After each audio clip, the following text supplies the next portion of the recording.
Ya, perkembangan dunia otomotif khususnya kendaraan listrik semakin maju dan pesat, baik secara nasional maupun skala global. Sudah saatnya bagi kita untuk beralih ke kendaraan listrik dan mulai meninggalkan kendaraan konvensional berbasis bahan bakar fosil. Namun sebagian orang masih memiliki keraguan karena belum bisa menimbang untung rugi pemakaian kendaraan listrik ini. Dan kita bahas lebih lanjut sudah bersama saya melalui sambungan virtual pengamat otomotif Munawar Khalil. Selamat pagi Pak Munawar.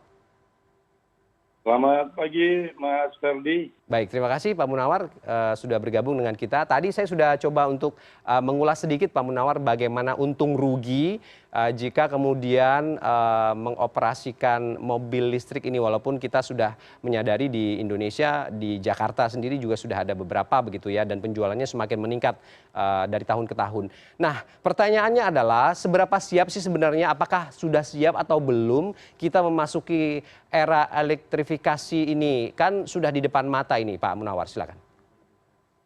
Ya baik, ini pertanyaan siap nggak siap itu pertanyaan yang sangat klasik ya. Sesungguhnya ya siap nggak siap ya kita harus siap. Harus siap ya. Karena ini kan tuntutan global. Saya kira semua negara di dunia ini udah bersepakat melalui kesepakatan Paris 2019 kita akan mencapai net zero karbon di tahun 2050. Nah, semua negara sudah mengambil langkah-langkah untuk menuju ke arah sana ya. Jadi seperti Inggris, misalnya tahun 2035 membuat ketentuan tidak akan menjual lagi mobil-mobil berbahan bakar fosil. Ya, oke. Jadi semuanya full elektrik. Malah Swedia lebih radikal, lebih ekstrim malah tahun 2025. Semua mobil yang dijual harus elektrik. Nah, bagaimana dengan Indonesia? Saya kira kemarin Pak Presiden Jokowi juga sudah mengeluarkan banyak sekali peraturan baru yang menuju untuk apa istilahnya ya percepatan ke arah elektrifikasi. Dan di roadmap elektrifikasi kita juga salah satunya adalah yang pertama prioritas untuk dielektrifikasi adalah kendaraan pemerintah ya instansi ya. Nah siap nggak siap ya kita harus siap. Tadi saya sempat dengarkan Mas Ferdi menyebut beberapa kelebihan dan kelemahan dari mobil atau listrik lah, mobil maupun motor. Nah saat ini saya kira ya mobil masih belum terjangkau oleh kebanyakan orang ya. Harganya masih mahal, ya baterainya mahal.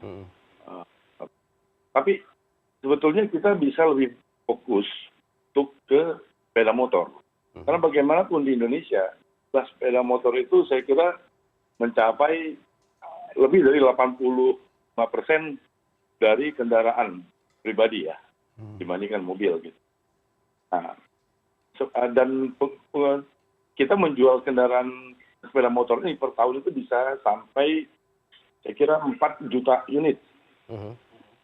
Nah, kalau itu aja kita bisa kurangin sepeda motor yang berbahan bakar fosil dengan kendaraan listrik, saya kira itu juga sangat membantu mempercepat elektrifikasi di Indonesia. Terus, nah kenapa saya bilang motor? Karena ya tadi charging station itu masih sangat terbatas. Nah kalau motor kan kapasitas baterainya lebih kecil, jadi orang bisa nge-charge di rumah. Nah, mungkin juga tanpa perlu menambah daya. Kalau punya mobil listrik dengan sendirinya kita harus tambah daya. Karena kalau pakai daya yang ada nggak cukup. Ya kita harus cabut semua itu kulkas dan lain-lain. Ya rata-rata orang misalnya berapa 1.500. Kalaupun tidak, ya itu sangat lama. Nah ini menimbulkan hambatan baru kan buat orang nggak praktis gitu. Jadi motor saya kira lebih masuk akal. Nah yang kedua juga ini menyangkut dengan kenapa orang enggan untuk migrasi ke mobil listrik saat ini adalah atau kendaraan listrik pada umumnya adalah menyangkut soal range anxiety. orang takut ini cadangan daya baterai saya ini nyampe nggak? Ya. Kalau keluar kota yang ada di rest area jalan tol misalnya. Nah, dan ini tidak praktis gitu. Kalau baterai saya udah tinggal 10%, berhenti nge-charge berapa jam. Ya. Sementara kalau pakai mobil bensin, tinggal nyari pom bensin di cuma 5 menit, mungkin 10 menit, langsung jalan lagi. Jadi orang masih mempertimbangkan itu juga, sisi kepraktisan dan jarak tempuh gitu. Kalau dengan bensin atau solar atau diesel kan nggak ada batas.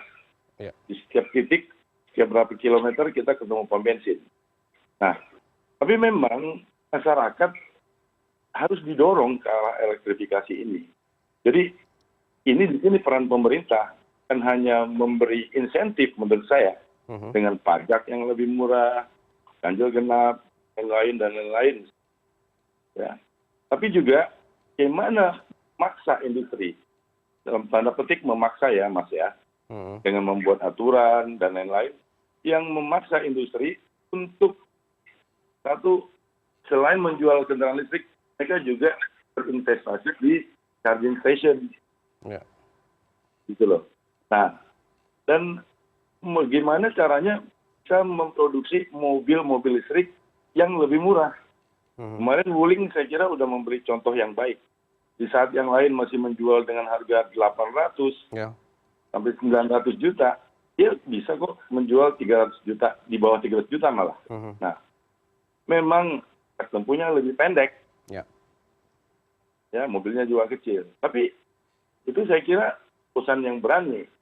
Karena ya mungkin awal-awal ini sebaiknya memang untuk city car gitu. Ya, jarak kan rata-rata orang, ya kita ambil contoh kota besar seperti Jakarta. Sehari berapa kilo sih kita jalan? Dari rumah ke kantor, mungkin mampir ke mall, makan siang atau kemana? 50-60 kilo.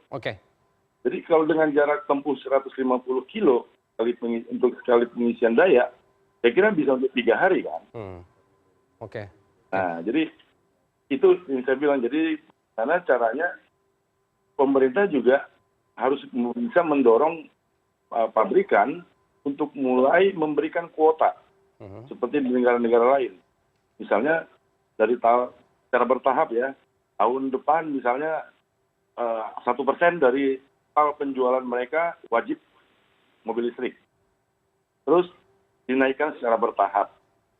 Sampai kita pada waktunya nanti, seperti di negara-negara Eropa, kita hanya akan jual mobil listrik. Pak Munawar gini, kalau melihat untung rugi itu tadi, apakah kemudian ini bisa membuat masyarakat menerima atau memang hanya sekedar euforia saja? Karena keterbatasan-keterbatasan ini juga masih perlu dikaji dan infrastruktur pendukungnya memang kita akui belum sesiap itu, apalagi untuk mobil ya. Nah, untuk motor sendiri Anda bisa melihat tidak, walaupun market pasarnya lebih besar begitu? Ya, itu tadi. Kalau pemerintah tidak proaktif mendorong, dan tadi yang saya sebutkan ya, baik insentif maupun mempercepat dan sedikit memaksa pabrikan untuk menjual motor listrik, semua orang cenderung mencari cara yang mudah dan praktis.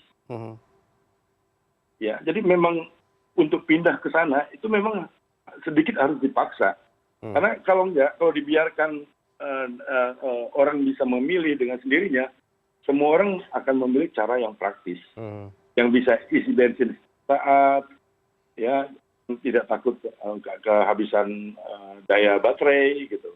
Nah, jadi mau nggak mau ini ya memang harus terlibat, karena negara lain juga melakukan hal yang sama.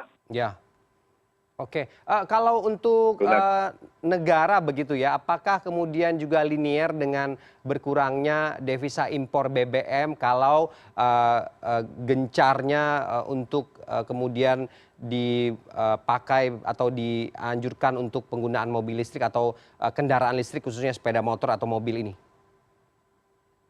Ya, itu otomatis ketika penggunaan BBM fosil berkurang, ya kita juga nggak perlu banyak impor lagi dong. Ya. Nah, kenapa saya tadi dari awal dorong supaya kita prioritaskan ke sepeda motor, karena populasinya paling banyak. Yang kedua, baterai motor itu kecil, jadi mungkin ada yang bisa sistemnya portable. Jadi kalau orang berangkat dari kantor, misalnya dari rumah ke kantor, sampai di kantor dia bisa cabut baterainya, dia bisa charge di kantornya. Oke. Ya, seperti kita zaman dulu sebelum di era awal smartphone, kita kemana-mana bawa baterai cadangan ya. Nah, sekarang kan kita paling bawa charger Ya. Oke. atau power bank. Oke, Pak Munawar, gini terakhir, kita tahu bahwa yang sekarang lebih gencar untuk berkompetisi di pasar untuk kendaraan listrik ini adalah pemain-pemain baru, pemain lama seperti Hyundai atau Suzuki begitu atau Yamaha. Ini justru terasa kurang meramaikan. Apa yang kemudian Anda lihat di sini? Apakah masih menimbang-nimbang dampak lingkungan, karena kan juga persoalan limbah baterai ini juga di persoalan emisi, walaupun juga kemudian berkurang 50% dibanding BBM, tapi ini tentu akan menjadi kajian tertentu gitu ya? Buat saya itu simple ya, kalau dampak lingkungan segala macam itu jadi concern semua orang memang. Tapi buat industri bukan itu. Buat bisnis, buat industri, ya semua bisnis kan mencari profit. Nah, kalau bisa mendapatkan profit dengan cara gampang, kenapa saya harus mencari profit dengan cara yang susah? Oke. Kalau harus menjual mobil listrik, artinya harus investasi lagi untuk bikin mobil listrik yang sangat berbeda dengan mobil konvensional yang sekarang saya bikin, kan begitu. Nah, itu makanya tadi saya bilang pemerintah harus turun untuk sedikit memaksa industri supaya mereka memproduksi mobil listrik. Ya, dengan insentif, dengan aturan, gitu. Nah, jadi, kalau enggak ya, itu tadi, namanya prinsip bisnis. Ya, saya suka kalau bisa mencari uang, cari margin dengan cara yang mudah, kenapa juga saya harus mencari jalan dengan cara yang susah. Oke, perlu didorong lebih kuat begitu ya, karena kalau di Asia, Vietnam juga lebih maju ya dibanding Indonesia untuk mobil listrik, malah dia di posisi nomor 1 ya untuk kemudian menggalakkan penggunaan mobil listrik ini. Nah, ini juga nggak lepas dari sebetulnya dominasi industri otomotif global yang sudah 100 tahun saya kira ya, Eropa, Amerika, bahkan Jepang. Makanya sekarang pemain listrik nomor 1 di dunia kan dari China. Karena China mendobrak itu dan mereka memberikan alternatif yang lebih ramah lingkungan, lebih selain buat lingkungan ya, juga lebih ekonomis. Produk-produk China bisa dijual lebih murah. Oke. Ini harusnya bisa membuat industri secara umum tertantang, ya, berpacu menghasilkan produk-produk terbaik yang terjangkau, yang affordable, dan ramah lingkungan. Oke, baik. Kita tunggu bagaimana gebrakan itu, bicara untung rugi, bagaimana memaksimalkan untung dan juga meminimalisir kerugian atau dampak-dampak dari kendaraan listrik yang sedang digalakan untuk Indonesia secara khusus. Terima kasih Mas Munawar Khalil, pengamat otomotif sudah bergabung dengan kita pagi ini. Terima kasih.